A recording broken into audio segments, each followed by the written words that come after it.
Kalimera Seolus. Dnes si spolu pripravíme jedno zdravé, jednoduché a rýchle jedlo. Zelené fazulky na grécky spôsob. Po grécky sa zelené fazulky povedia fasolákia prasina. Keď som ešte žila na Slovensku, zelené fazulky som nemala veľmi v obľúbe. Hlavne prívarok z nich. Ale odkedy žijem v Grécku a ochutnala som fazulky na tento spôsob, zbožňujem ich a sú naozaj vynikajúce. Zelené fazulky sú zdravé, nízkokalorické, obsahujú vysoký podiel vitamínov a minerálnych látok. Tak sa poďme pozrieť na to, čo budeme potrebovať na ich prípravu.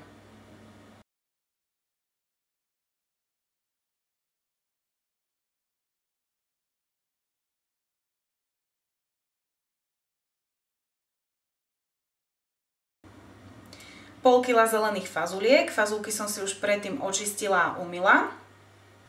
Jednu stredne veľkú cibuľu na drobno pokrájanú, 150 g čerstvých fazul, ja som použila takúto strákatú odrodu, 2 paradajky, asi záhrsť petržlenovej vňate, soľ, korenie a olivový olej.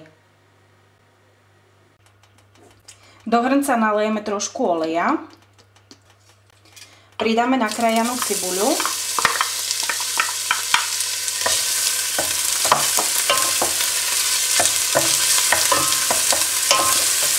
trošku osmažíme, pridáme zelené fazulky,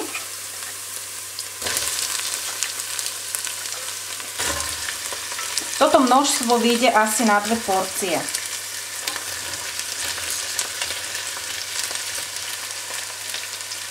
Chvíľku ich orestujeme.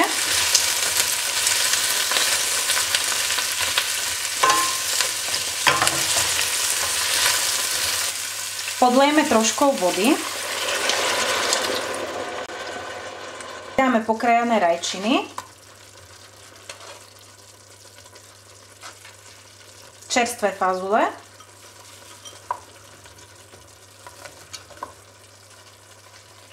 Záhrsť petržlenovej vňate.